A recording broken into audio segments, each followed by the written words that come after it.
Nous sommes en Russie, au nord de la Mongolie, en pleine Sibérie. La vallée des rois de Sibérie est une large vallée herbeuse qui commence au nord de la ville de Touran.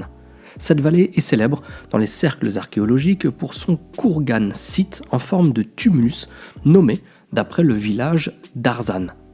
Qu'est-ce que les kurgans, vous allez me dire ? Eh bien, ce sont tout simplement des tertres funéraires qui, d'Asie à l'Europe, jonchent les steppes. Les Scythes, quant à eux, étaient des peuples d'Eurasie, cavaliers nomades et parlant les langues perses. Un kurgan fut découvert lors de fouilles en 2001, pendant lesquelles les archéologues ont mis au jour de magnifiques artefacts dans plusieurs tombes datant du 7e siècle avant Jésus-Christ. Mais avant ça, pendant des fouilles au début des années 70, ont été trouvés des milliers d'objets en or et en argent, ainsi que les tombes de 2 hauts dignitaires scythes, 16 serviteurs et 160 chevaux. La vallée des rois de Sibérie compte aujourd'hui 700 lieux de sépulture et 8 grands kurgans attendent patiemment les truelles de l'archéologie. Cependant, les fouilles sont plutôt impopulaires auprès des locaux et chamans qui croient que les esprits des défunts ne doivent pas être dérangés. Et je sais que vous êtes nombreux sur la chaîne à partager ce point de vue. Tout récemment, des archéologues effectuant des fouilles dans cette fameuse vallée des rois de Sibérie ont annoncé la découverte d'un tumulus contenant de nouveaux trésors datant d'il y a 2500 ans.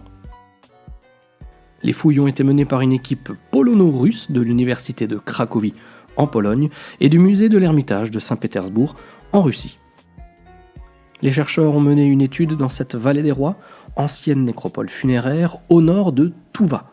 Touva, c'est toujours en Russie, toujours au nord de la Mongolie, non loin de Touran, à moins de 200 km pour être plus précis. Le site fouillé est toujours associé à la culture scythe. Ce peuple nomade apparu dès le 9e siècle avant Jésus-Christ, ayant migré vers l'ouest de l'Asie centrale et le sud de la Russie au cours des 8e et 7e siècles avant notre ère. L'équipe a identifié 2 nouveaux tumulus dans la nécropole, dont le premier abritait une chambre funéraire dans laquelle se trouvait la dépouille d'une femme de 50 ans, ainsi que celle d'un très jeune enfant.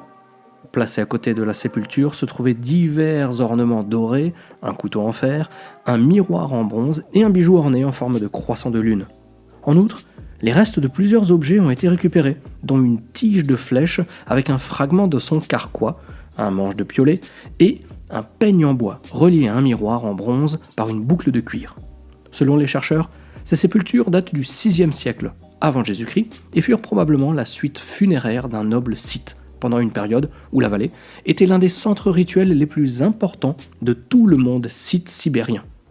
Les archéologues ont également trouvé des preuves qu'un trésor composé d'objets en bronze a très probablement été déposé autour du périmètre du tumulus. En tout cas, c'est ce que semble indiquer un sondage au détecteur de métaux, ayant trouvé plusieurs dizaines d'objets en bronze dispersés par des labours profonds au cours du XXe siècle, lorsqu'une ferme se situait à proximité de la nécropole. J'espère que cette courte capsule historique, les amis, vous aura permis de découvrir un lieu peu habituel et des découvertes quasiment jamais médiatisées. En vous donnant rendez-vous pour la prochaine vidéo, comme toujours, portez-vous bien et surtout, n'oubliez pas de garder la passion. Ciao ciao!